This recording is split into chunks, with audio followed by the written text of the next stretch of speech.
How are you? Good, great to be here with Dan Doctoroff. As many of you know, truly a global thought leader on forward-thinking cities. So I think this is going to be a really fun conversation. And the title, as you know, is If They Build It, They Will Come.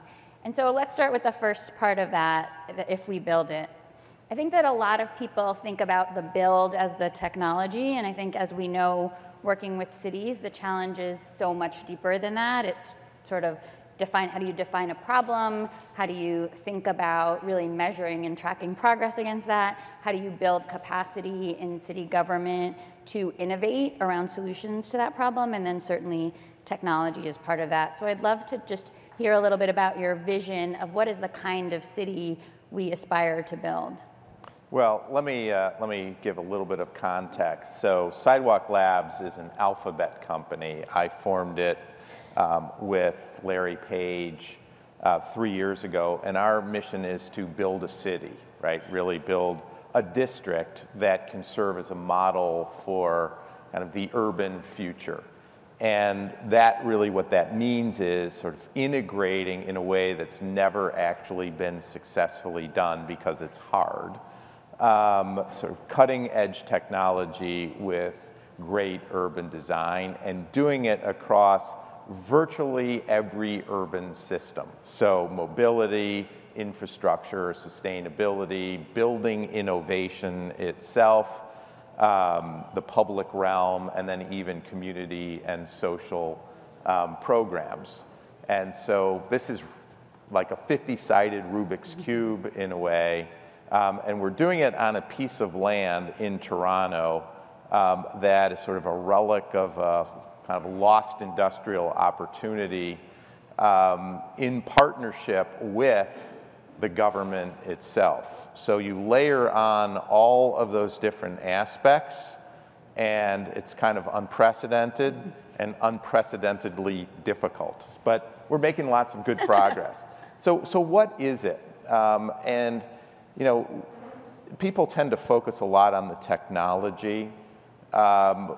Our whole view is the purpose of doing this is to demonstrate how you can bend the curve on quality of life metrics, right? And what do we mean? How do we lower cost of living dramatically in an era where certainly in our more successful cities, affordability is a crisis that is growing every day? How do we save time for time-starved parents? How do we tackle mobility challenges in a completely different way? How do we create a new sense of community in a world in which we are growing increasingly alienated from one another? And we have a lot of ideas. We have a whole hypothesis about how this thing will work. This is the year in which we're really developing the plan, but I think we have a pretty good sense for how some of these questions are going to at least get addressed. Great. And you mentioned the sort of equity piece a little bit. I think for most cities, equity is the number 1, 2, or 3 issue. How do we really think about providing access and opportunity to, frankly, folks that have felt like they've been left out of the American dream for some time? And I'm curious how, when you think about technology, addressing that versus creating bigger gaps in it. I think there's lots of talk about, a lot of these technologies first go to the wealthiest communities, this increasing use of algorithms, and there's certainly great opportunities there. There are also risks as it comes to bias and other things. So how do we think about ensuring that the technologies are sort of narrowing these divides versus exacerbating them? Well, let me talk a little bit how we've begun thinking about it. And we start with a basic assumption, and the basic assumption is that this place itself is going to be diverse. When we first started thinking about this idea with Google and then Alphabet, we made one underlying assumption above all others, and that said the place would be diverse, and we articulated that as having a population that would be roughly representative of the metropolitan area of in which we ultimately decided to do this. We didn't know about Toronto at the time. We were looking at lots of different places. And so when you start with that basic assumption, it fundamentally forces you to rethink a lot of what you're going to do, because you have to find a way to get that percentage of the population that lives at the poverty level or below to actually want to be there and actually be able to thrive there. And so that forces you to think about affordable housing in a completely different way. By the way, when you think about affordable housing, you're not just thinking about largely what we did in New York, where we created this, I think pretty path-breaking affordable housing plan that gave subsidized housing to 500,000 people. You're thinking about new ways of constructing buildings. You're thinking about, in a world of autonomous delivery and autonomous vehicles, reconfiguring the whole notion of space in order to reduce the amount of space that people actually need in order to maintain or improve their quality of the experience. You're talking about different kinds of living arrangements. You're talking about different types of financing models and other things. And so said, when you simply start with the basic assumption that you're going to be diverse and that for a wide group of constituents, you have to find solutions to enable them to be there and then be successful and stay there, your whole orientation shifts. Mm-hmm. Yeah, that's really interesting. And I think, your career is a good example of, private sector, public sector, now the private sector working to support the public sector, and all of the various actors now that are really deeply invested in trying to solve social public problems. I think for some time now there have been real challenges in public-private partnerships because they're really more sort of transactional relationships than they have been partnerships. Not both sides are equally invested in the outcome or equally stand to gain. And so I'm curious, from your work with Sidewalk Toronto, what are you seeing is sort of working in that partnership, and what isn't working that kind of we need to keep thinking about? So it's a great question, and the way we have thought about this is Sidewalk Toronto, as we're calling it, would really reconceptualize the partnership with the public sector. We are literally twinned in Toronto with a governmental agency called Waterfront Toronto, which itself is a product of the three levels of relevant Canadian government: the City of Toronto, the Province of Ontario, and the National Government of Canada. So in one entity, you have one-stop shopping. But I think what's more important is the way we think about our role. We see our role as what we call sort of co-master catalyst, not master developer, but as co-master catalyst. And co means in partnership with government, literally in partnership with government, where our job is to do the planning with them. It is to secure the regulatory and other approvals, and those are land use and sort of innovation-driven change in regulation that's required. Our job, we think, will be to provide, or at least arrange, sort of next generation infrastructure financing, and to demonstrate to the private sector that a lot of these solutions actually are commercially feasible, basically to generate an ecosystem of partners. Ultimately, we conceive of the place to some extent almost as an urban innovation platform, where said our job is to set up that platform and create the conditions for others, entrepreneurs, companies, not-for-profits, governmental agencies, to literally build on top of it. And it's a very different conception of a place as a platform that integrates the physical and digital, integrates sort of the innovation and urban design in a way, hopefully, that's never been done before. Yeah.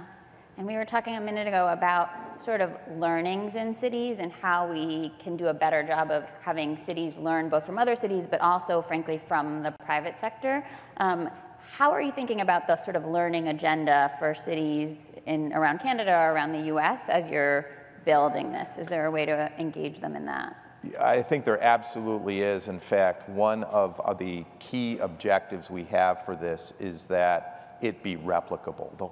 In many ways, the reason we're doing it is to set an example for what is actually possible. And we recognize, that at the end of the day, nobody's going to lift up what we do on this brown field in Toronto and stick it in, Kansas City or somewhere in China, right? Instead, there are going to be dozens and dozens of things, hopefully hundreds and hundreds of things that get tried here, get documented, and then get adapted to other places in ways that cities see appropriate for their unique conditions. My time in government convinced me that the best way for cities to learn is to copy other cities who have done things successfully but do it appropriately for them. I was always struck, one of the projects that we're particularly proud of from the Bloomberg administration is the High Line, right? And so the High Line, my guess is probably 75% of the people here at some point walked on the High Line. Show of hands, how many people have been on the High Line? Yeah, whatever. Little less here, I'm surprised, but whatever. In any event, so the High Line opened up in 2008 to great fanfare. And that was just the first section of it. Within a year, there were 36 High Lines under development around the world. One of which, by the way, is right here in Chicago. It's called the 606. Now, it's not built on an abandoned freight line, but it's been adapted. In Toronto, there is sort of a grandchild of the High Line called the Bentway, which is underneath a highway. Again, cities take if they can be made aware, and if it can be proven that it works, they're basically going to copy it. And so we do think the actual monitoring, measuring of what we do here, the active dissemination of the lessons will be absolutely critical, and we will play a role ultimately either through the dissemination of some of the technology that gets pioneered here, some of which we may build, or just through active engagement with other communities is going to be really important to achieving that aspiration of replicability. That's great. That's exciting.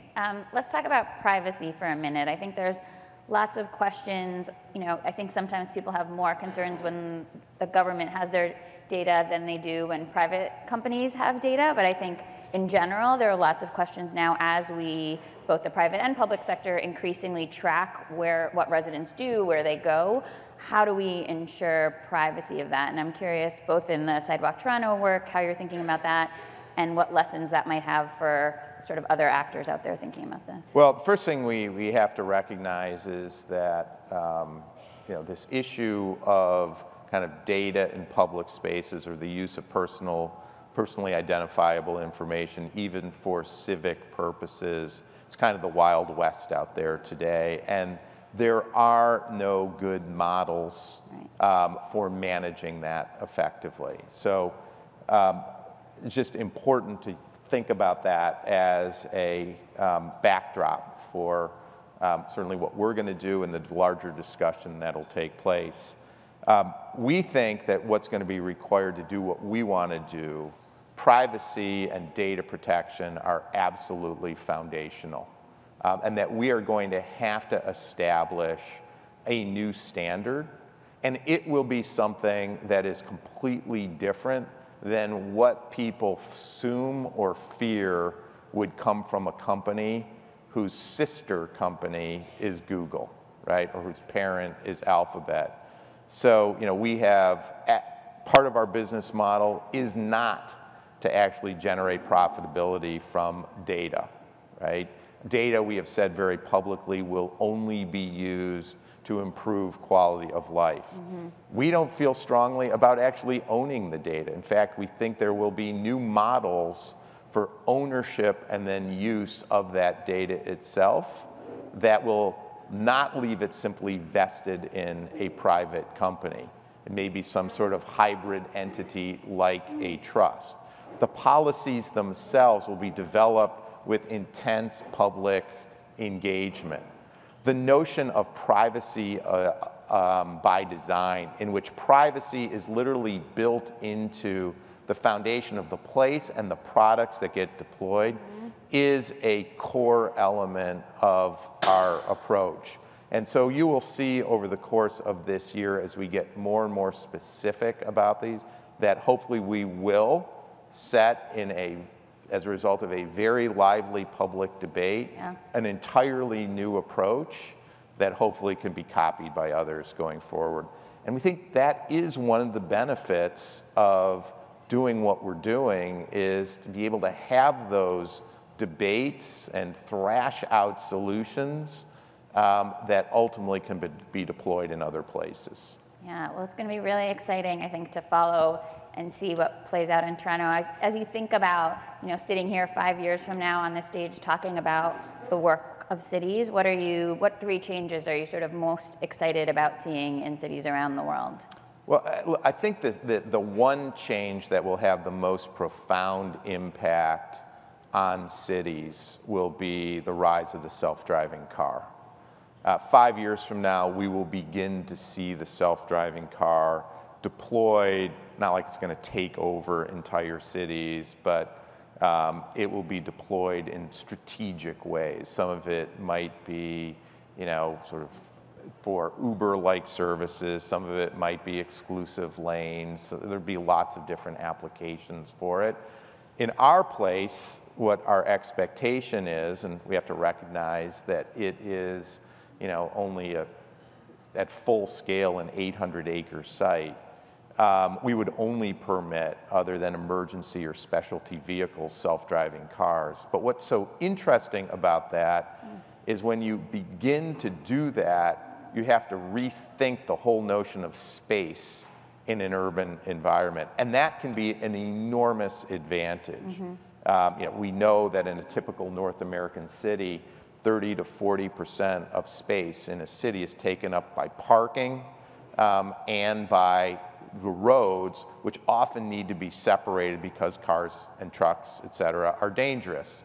You begin to carve that space back. You begin to reconceptualize the street, and you begin to reconceptualize space, because you can have much more density and at the same time dramatically more public open space.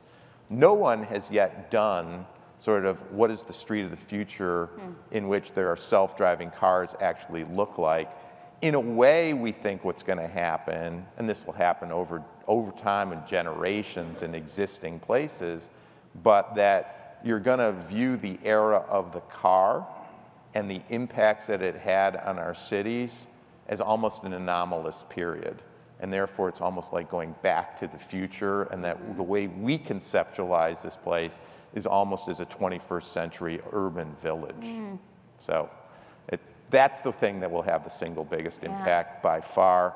There's a million other things that are coming that'll be deployed in different ways. The whole way we think about energy and the way energy is used and consumed and shared and exported is going to change. I think we'll pioneer some really interesting approaches to that in this place.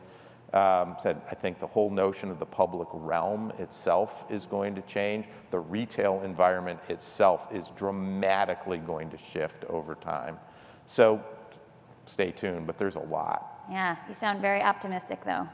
Well, I'm optimistic. I do believe that we are at the dawn of a urban technology revolution akin to what we saw with the steam engine or the electric grid or the automobile, sort of this convergence of this set of digitally networked technologies that do have the potential to dramatically bend the curve on every aspect of quality of life and begin to address these equality issues or opportunity issues or mobility challenges, what have you. But that's not to say it's easy. I mean, this is really hard. There have been lots of attempts to try and do this. Every single one of them on some level has been somewhere between super disappointing or complete failure. But we're undaunted, and we think that we have the best shot maybe anybody's ever had, particularly given the relationship with Alphabet. Yeah, well, we are excited to follow along, so thanks so much. Sure, thank you. Thank you.